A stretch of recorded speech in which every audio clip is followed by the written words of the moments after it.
श्री महाभारत खिल्ल भागे। श्री कृष्ण बलभद्र और पद्युम्न का शोणितपुर के लिए प्रस्थान, गरुड़ का आवाहनीय अग्नि को शांत करना, श्री कृष्ण द्वारा अग्निगणों की पराजय, बानासुर के सैनिकों के साथ श्री कृष्ण आदि का युद्ध, त्रिशिरा ज्वर का आक्रमण और श्री कृष्ण के साथ उसका युद्ध। वैशंपायन जी कहते हैं, जन्मेजय तदंतर नाना प्रकार के वाद्यों की ध्वनियों तथा शंखों की गंभीर घोषों के साथ सूत, मागध, बंदीजन उत्तम स्तोत्रों द्वारा भगवान जी की स्तुति करने लगे। ऊपर को मुख किए खड़े हुए मनुष्य उन्हें विजय सूचक आशीर्वाद देने लगे। उस समय भगवान ने सोम, सूर्य और शुक्र के समान तेजस्वी रूप धारण कर लिया था। राजन, तुम्हारा भला हो। आकाश में उड़ते हुए विनीतानंदन गरुड़ का रूप भगवान श्री हरि के तेज से व्याप्त होकर के अधिक शोभा पाने लगा। तदंतर कमल नयन श्री कृष्ण 8 भुजाएं धारण करके बानासुर का विनाश चाहते हुए पर्वत के समान विशाल काय होकर के अधिक शोभा पाने लगे। खड्ग, चक्कर, गदा और बाण ये 4 आयुध उनके दाहिने पार्श्व में खड़े थे। ढाल, धनुष, वज्र और शंख ये वाम पार्श्व में स्थित थे। उस समय शांकर धनुआ भगवान श्री कृष्ण ने अपने सहस्त्रों सिर बना लिए और संकर्षण सहस्त्रों शीर धारण करने लगे। श्वेत आयुध से युक्त अजय वीर बलराम शिखर युक्त कैलाश के समान शोभा पाते थे। गरुड़ के द्वारा यात्रा करते समय उदय काल के चंद्रमा की भांति प्रकाशित हो रहे थे। संग्राम में पराक्रम करने को उद्यत महाबाहु प्रद्युम्न के शीर में महात्मा सनत कुमार का स्वरूप प्रकट हो गया। बलवान गरुड़ अपने पंखों के बलपूर्वक संचालन से बहुसंख्यक पर्वतों को कंपित करते और वायु का मार्ग रोकते हुए चले। तत्पश्चात वायु से भी बढ़ करके तीव्र गति का आश्रय लेकर के गरुड़ तत्काल ही सिद्धों और चारण समूहों के शुभ मार्ग पर जा पहुंचे। उस समय बलराम जी ने रणभूमि में अनुपम शक्तिशाली श्री कृष्ण से इस प्रकार कहा, कृष्ण, हम लोग अपनी स्वाभाविक कांति से रहित हो अपूर्वत कैसे होगे? हम सब लोगों की अंग कांति स्वर्ण के समान हो गई है, इसमें संशय नहीं है। ऐसा क्यों हुआ, ये हमें ठीक ठीक बताओ। क्या हम मेरु पर्वत के आसपास चल रहे हैं? श्री भगवान बोले, शत्रुदमन, मैं समझता हूँ बानासुर का नगर अब निकट ही है। उसकी रक्षा के लिए बाहर निकल करके ये अग्निदेव प्रज्वलित होते हुए खड़े हैं। भैया हाल युद्ध, हम लोग अमाहनीय अग्नि की प्रभा से आहत हैं, इसी से हमारी अंग कांति में यह परिवर्तन आ गया है। तो बलराम जी ने पूछा, श्री कृष्ण, यदि हम लोग शोणितपुर के निकट हैं और यदि इस अग्नि की प्रभा से आहत होकर के हम लोग निष्प्रभ हो गए हैं, तो अब तुम स्वयं ही बुद्धि से सोच करके बताओ कि अब यहाँ करने से हमारा हित होगा। तो श्री भगवान बोले, विनीतानंदन, अब यहाँ जो आवश्यक कर्तव्य हो वह तुम ही करो। तुम्हारे द्वारा इस अग्नि के निवारण का उपाय कर लिए जाने पर मैं उत्तम पराक्रम प्रकट करूँगा। तो वैशंपायन जी कहते हैं, जन्मेजय, वसुदेव नंदन श्री कृष्ण का ये कथन सुनकर के इच्छा अनुसार रूप धारण करने वाले महाबली गरुड़ ने अपने हजारों मुख बना लिए। तत्पश्चात वे महाबली विनीतानंदन तुरंत ही गंगा जी के तट पर गए। वहां आकाश गंगा में उतर करके प्रतापी गरुड़ ने बहुत सा जल पी लिया और अग्निदेव के ऊपर जाकर के वर्षा कर दी। उस उपाय से बुद्धिमान विनीता कुमार ने पूर्वोक्त अग्नि को बुझा दिया। फिर तो आवाहनीय अग्निदेव शांत हो गए। आकाश गंगा के जल से आवाहनीय अग्नि को शांत हुआ देख करके गरुड़ महान आश्चर्य में पड़ करके बोले, आहो, अग्नि का बल तो अद्भुत है, क्योंकि वे महाप्रलय के समय तीनों लोगों को दग्ध कर सकते हैं। जैसे कि यहाँ इन्होंने बुद्धिमान श्री कृष्ण के रूप रंग में परिवर्तन ला दिया था, तथापि श्री कृष्ण के प्रभाव से आकाश गंगा द्वारा ये बुझ गए। मेरा तो ये विश्वास है कि श्री कृष्ण, संकर्षण और महाबली प्रद्युम्न ये 3 वीर तीनों लोकों का सामना करने के लिए पर्याप्त हैं। तदनंतर आग बुझ जाने पर पक्षीराज गरुड़ अपने पंखों के बलपूर्वक संचालन से भयंकर एवं महान कोलाहल करते हुए आगे बढ़े। वहां उन्हें देख करके रुद्र के अंचर अग्निगणों को बड़ा विस्मय हुआ। वे सोचने लगे, ये नाना रूपधारी भयंकर वीर गरुड़ पर चढ़ करके किस लिए यहाँ आए हैं तथा ये तीनों पुरुष कौन हैं। इस प्रकार पर्वतों पर विचरने वाले वे अग्निगण किसी निश्चय पर नहीं पहुंच सके, अतः उन्होंने उन तीनों यादव वीरों के साथ युद्ध छेड़ दिया। युद्ध में आसक्त हुए उन अग्नियों का महान सिंहनाद प्रकट होने लगा। दहाड़ते हुए सिंहों के समान उनके उस महानाद को सुनकर के बुद्धिमान अंगरा ने अपने एक पुरुष को वहां भेजा। उन्होंने उससे कहा, जहां वह युद्ध हो रहा है वहां शीघ्र जाओ और वह सब कुछ देख करके शीघ्र लौट आओ। ऐसा कह करके उन्होंने उसे बड़ी उतावली के साथ भेजा। तब बहुत अच्छा कह करके उस पुरुष ने महासमर में भगवान वासुदेव के साथ उलझे हुए अग्निगणों के उस वर्तमान युद्ध को देखा। वे सब के सब जातवेदा अग्नि थे। उनके नाम इस प्रकार थे, कलमाश, कुसुम, दहन, शोषण और महाबली तपन। ये स्वाहाकार विषयक 5 प्रख्याति अग्नि कहे गए हैं। इसके सिवा दूसरे महाभाग अग्नि भी अपने सैनिकों के साथ खड़े थे, जिनके नाम थे पीठर, पत्रा, स्वर्ण, श्रागाध और भ्राज। ये 5 सौधाकार का आश्रय लेकर के रहने वाले अग्नि कहे गए हैं। ये अग्नि भी वहां युद्ध कर रहे थे। इसके सिवा वशटकार के आश्रय में रहने वाले 2 महातेजस्वी और महामनस्वी अग्नि, जिनका नाम ज्योतिष्टोम और विभाग था, वहां युद्ध कर रहे थे। इन दोनों के बीच में प्रमुख अग्नि महर्षि अंगरा अग्नि रथ पर आरूढ़ होकर के एक तेजस्वी बाण हाथ में लिए रणभूमि में प्रकाशित हो रहे थे। महर्षि अंगरा को पहने बाण छोड़ते वहां स्थित देख क्रोध में भरे हुए भगवान श्री कृष्ण बारंबार मुस्कुराते हुए से बोले, अग्नियों, तुम सब लोग खड़े रहो, मैं अभी तुम्हारे लिए भय की सृष्टि करता हूँ। मेरे अस्त्र के तेज से दग्ध होकर के तुम स्वयं ही संपूर्ण दिशाओं में भाग जाओगे। ये सुनकर के अंगरा ने उस महासमर में क्रोधपूर्वक चमकता हुआ त्रिशूल हाथ में लेकर के श्री कृष्ण पर धावा किया, मानो वे उनके प्राण ले लेने को उद्यत हों। श्री कृष्ण ने अपने तीखे अर्धचंद्राकार उत्तम बाण से, जो यमराज के समान क्रूर और अंतक के समान प्राणहारी थे, उनके चमकते हुए त्रिशूल को काट डाला। इसके बाद उन महामना श्री हरि ने स्थूलाकर्णा नामक काल सदृश तेजस्वी बाणों द्वारा अंगरा को छाती में गहरी चोट पहुंचाई। अंगरा का सारा शीर लहूलुहान हो गया, उसकी देह अकड़ गई और वह विहल होकर के सहसा पृथ्वी पर गिर पड़े। तत्पश्चात शेष सब अग्नि, जो ब्रह्मा जी के 4 पुत्र हैं, उस समय उन्हें शीघ्र ही बानासुर के नगर के निकट उठा ले गए। तत्पश्चात श्री कृष्ण जहाँ बानासुर का नगर निकट था वहां गए।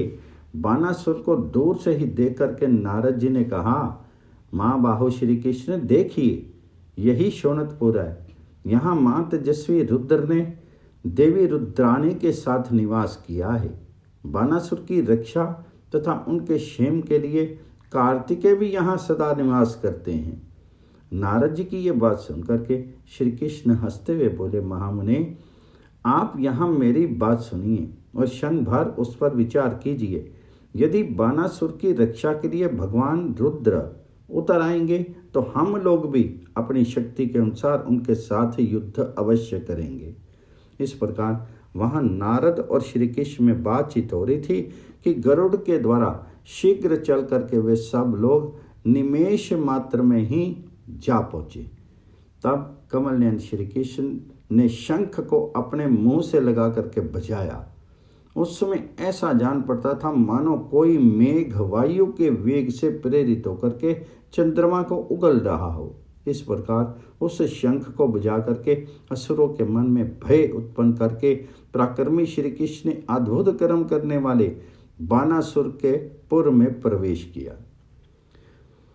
तदनंतर शंखों के शब्दों और भैरियों के गंभीर घोषों से प्रेरित होकर के बानासुर की सारी सेनाएं सहसा सब ओर से कवच आदि पहन करके युद्ध के लिए तैयार होगी। तत्पश्चात बानासुर ने भय के कारण युद्ध के लिए अपने किंकर नामक सैनिकों को आज्ञा दी। उनकी संख्या कई करोड़ की थी। उन सब के पास चमकीले अस्त्र शस्त्र थे। एक स्थान पर खड़ी हुई वह असंख्य सेना महान मेघों की घटा के समान जान पड़ती थी। उनकी कांति नीली अंजन राशि के समान दिखाई देती थी। वह अपरमेय और अक्षय थी।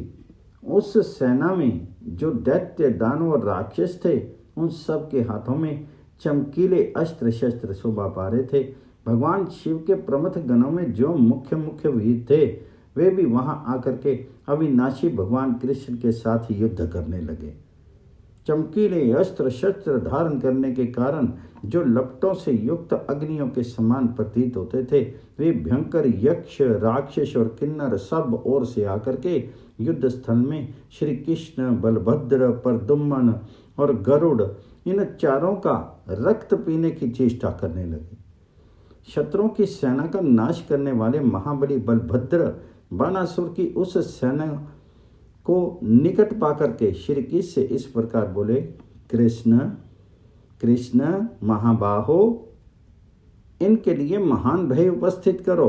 बुद्धिमान बलभद्र के द्वारा इस प्रकार प्रेरित होकर के अस्त्रविताओं में श्रेष्ठ पुरुषोत्तम श्री कृष्ण ने उन शत्रुओं के वध के लिए आग्नेय अस्त्र हाथ में ले लिया। उस समय में यम और अंतक के समान भयंकर जान पड़ते थे। अपने अस्त्र के तेज से उस मांस भक्षी असुरों को नष्ट करके श्री कृष्ण बड़ी उतावली के साथ उस स्थान पर गए जहां वह शत्रु सेना दिखाई दे रही थी। शूल, पट्टी से शक्ति, रिष्टि, पिनाक और परिघ आदि आयुधों से युक्त वह सेना, जिसमें प्रमथ गणों की अधिकता थी, भूतल पर खड़ी थी। पर्वत और मेघों के समान दिखाई देने वाले नाना रूपधारी भयानक वाहनों पर आरूढ़ होकर वे समस्त योद्धा वहां संघबद्ध होकर खड़े थे। सुदृढ़ धनुष धारण करने वाले बहुसंख्यक सैनिकों से जो वायु द्वारा उड़ाए गए छिन्न भिन्न बादलों तथा बिखेरे हुए पर्तों के समान दूर तक फैले हुए थे, उस स्थान की बड़ी शोभा हो रही थी। वे असंख्य एवं अगाध सेना सब ओर से मूसल, खड्ग, शूल, गदा और परिघ आदि के द्वारा शोभित हो रही थी।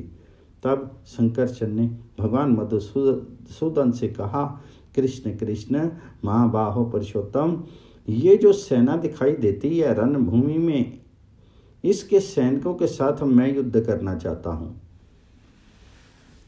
तो श्री कृष्ण बोले, मेरे मन में भी ऐसा ही विचार उत्पन्न हुआ है। ऐसा कहकर के वे पुनः उनसे बोले, भैया रणभूमि में इन श्रेष्ठ योद्धाओं के साथ मैं युद्ध करना चाहता हूँ। पूर्व अभिमुख होकर के युद्ध करते समय मेरे आगे आगे तो गरुड़ रहें, बाईं ओर प्रद्युम्न हो और दाहिनी ओर आप रहें। इस घोर महायुद्ध में हमें एक दूसरे की रक्षा करनी चाहिए। वैशंपायन जी कहते हैं, जन्मेजय परस्पर ऐसी बातचीत करके पक्षी प्रवर गरुड़ पर चढ़े हुए वे तीनों वीर युद्ध करने लगे। पर्वत के शिखरों की भांति भयंकर गदा, मूसल और हल से युद्ध करते हुए रोहिणी कुमार बलभद्र का रूप उस समय वैसे ही भयंकर हो उठा जैसा कि प्रलय काल में संपूर्ण भूतों को दग्ध कर देने की इच्छा वाले काल का रूप होता है। युद्ध मार्गों के विशेषज्ञ अत्यंत बलशाली बलराम रणभूमि में सब और विचरने लगे। वे हल के अग्रभाग से शत्रुओं को खींचकर उन्हें मूसल से मार गिराते थे। पुरुष सिंह महाबली प्रद्युम्न ने बाणों का जाल सा बिछा करके वहां जूझते हुए दानवों को सब ओर से ढक दिया। चिकनी अंजन राशि के समान कांतिमान जनार्दन अपने हाथों में शंख, चक्र और गदा लिए हुए थे। वे बारंबार शंख बजा करके युद्ध करने लगे। बुद्धिमान विनीतानंदन गरुड़ ने बहुत से दानवों को पंजों और चोंच के अग्रभाग से विदीर्ण करके तथा कितनों को पंखों के प्रहार से हताहत करके यमलोक पहुंचा दिया। उन चारों के द्वारा मारी जाती हुई भयानक पराक्रम वाली दैत्य सेना के पांव उखड़ गए। वह युद्ध स्थल में बाणों की वर्षा से शत विशत हो गई थी। जब इस प्रकार सारी सेनाएं भागने लगी तब उनकी रक्षा करने के लिए त्रिशिरा नामक ज्वर सामने आया। उसके 3 पैर, 3 सिर, 6 बाहें और 9 आंखें थी। भाषा में उसका आयुध था। वह काल, अंतक और यम के समान भयंकर दिखाई देता था। वह जब सिंहनाद करता तब गरजते हुए हजारों मेघों के समान प्रतीत होता था। उसकी आवाज वज्र की घड़घड़ाहट के समान जान पड़ती थी। वह बारंबार लंबी सांस खींचता और जंभाइयां लेता था। उसका शीर निद्रा से अत्यंत आकुल प्रतीत होता था।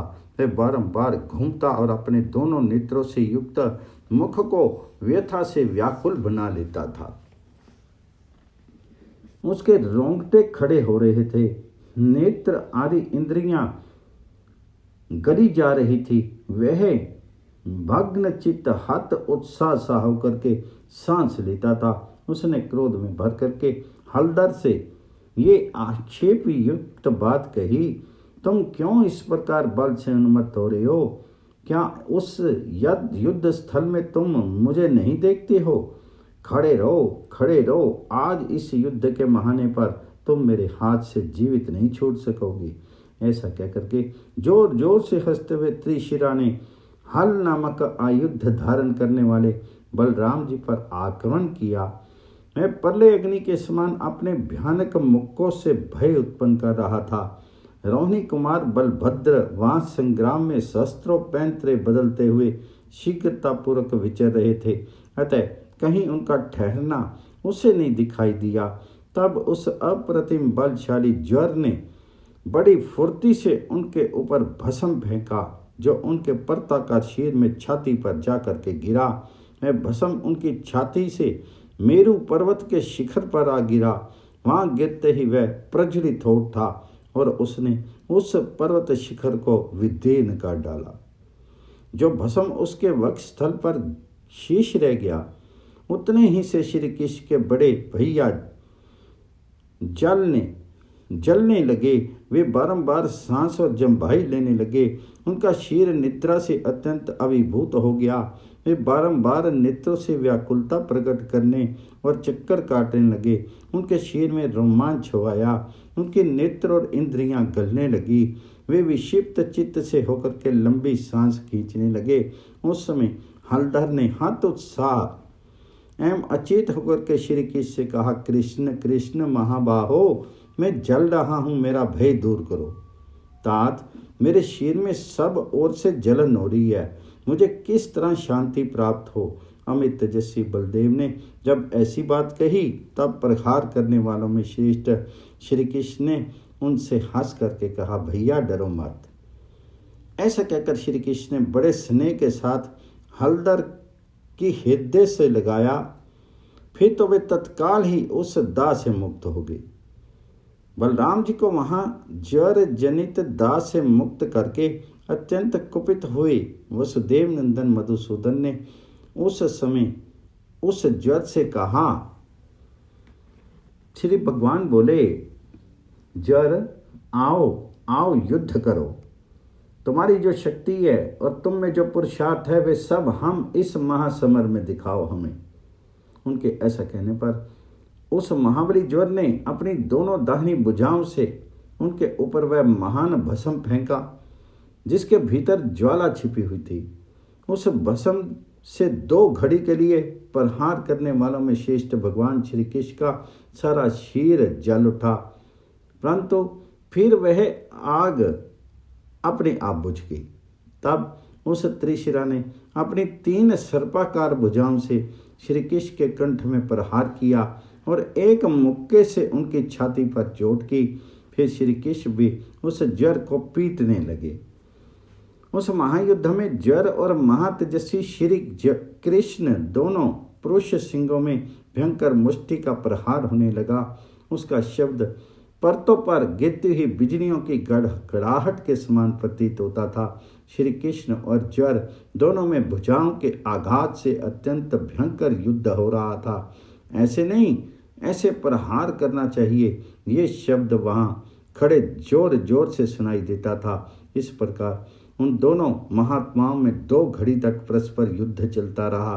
तदंतर मानव शरीर धारण करके प्रकट हुए जगदीश्वर श्री हरि ने उस महासमर में सोने के विचित्र आभूषण से भूषित उस आकाशचारी ज्वर को अपनी दोनों भुजाओं से धर दबाया।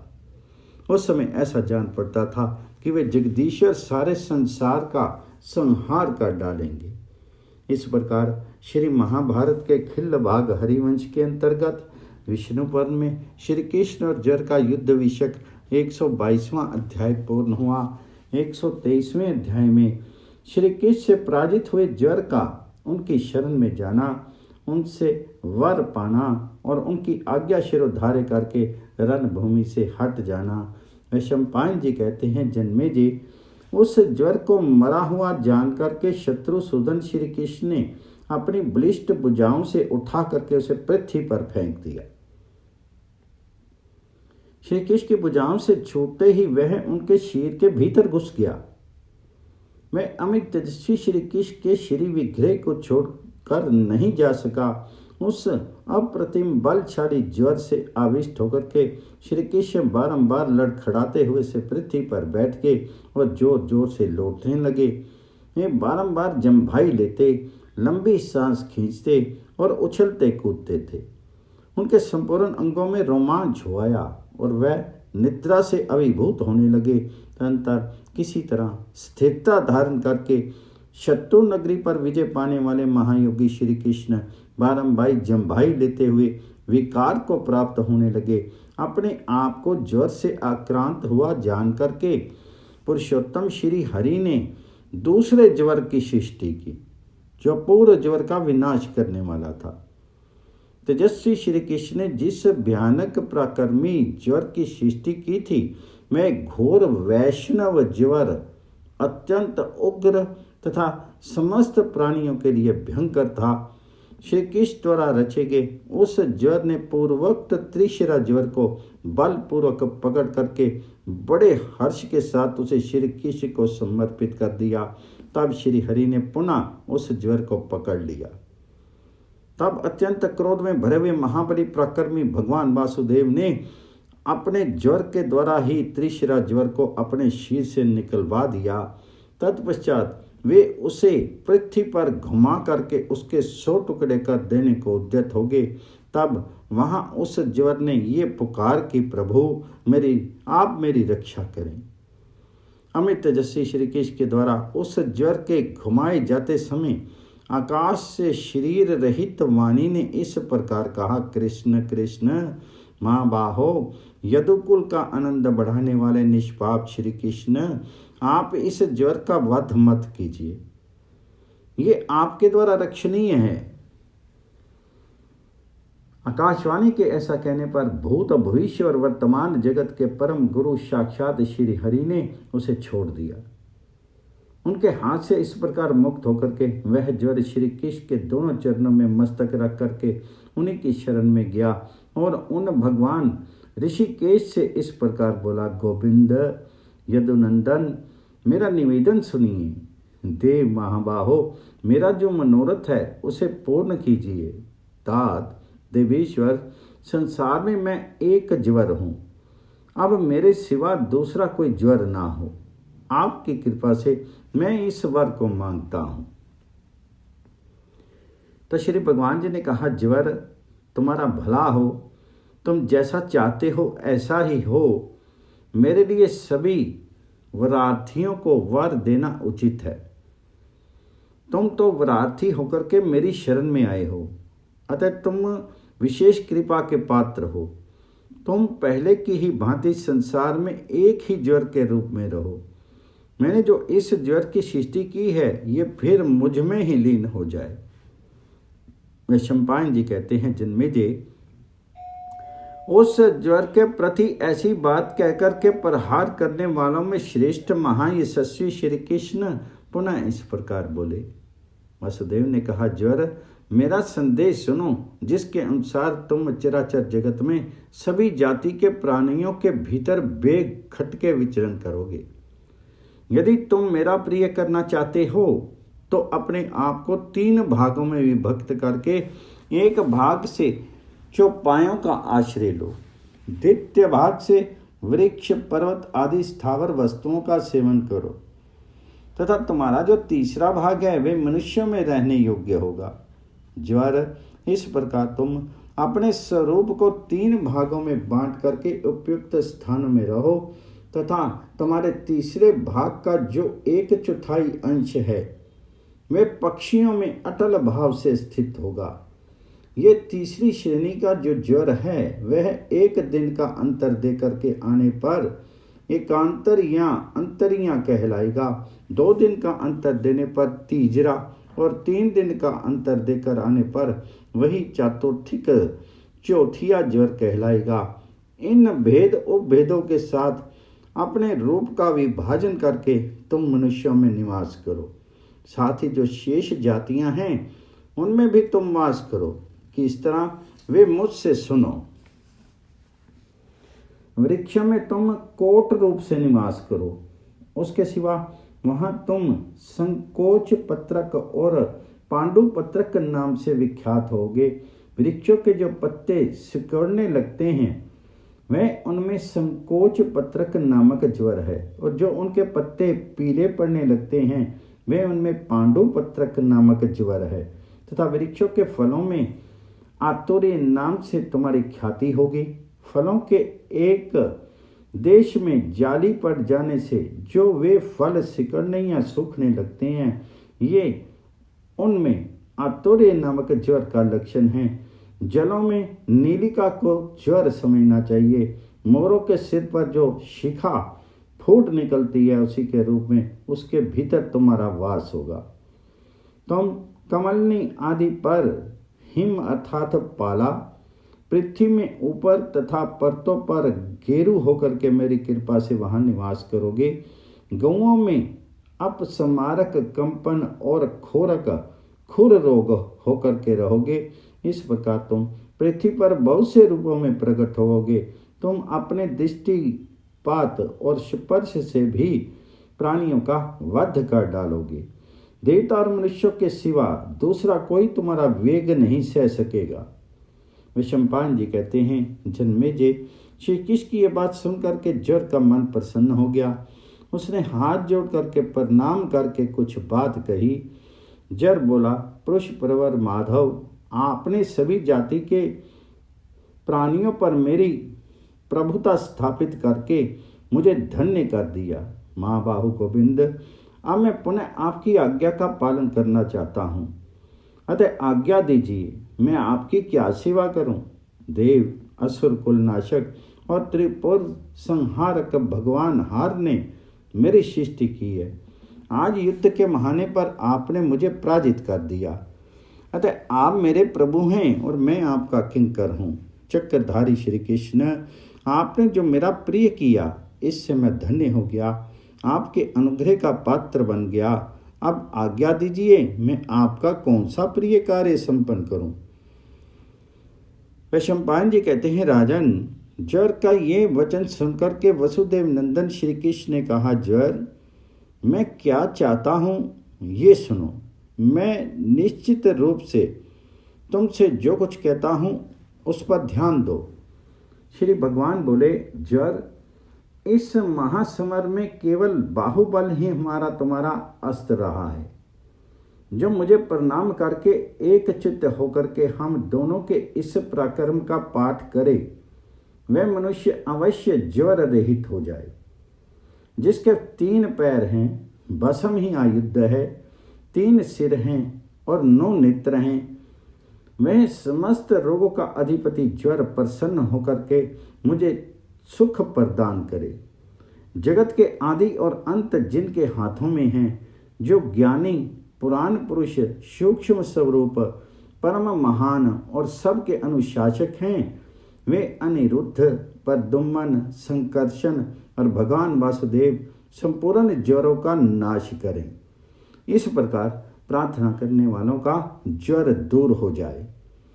वैशंपायन जी कहते हैं, राजन, साक्षात महात्मा श्री कृष्ण के ऐसा कहने पर ज्वर ने उस यदुश्रेष्ठ से कहा, ये ऐसा ही होगा। श्री कृष्ण से वर पाकर के और उनकी शर्त को स्वीकार करके ज्वर को बड़ा हर्ष हुआ।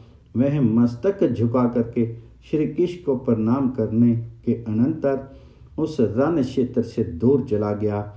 इस प्रकार श्री महाभारत के खिल्लबाग हरिवंश के अंतर्गत विष्णु पर्व में ज्वर और श्री कृष्ण का संवाद विषयक 123वां अध्याय पूर्ण हुआ।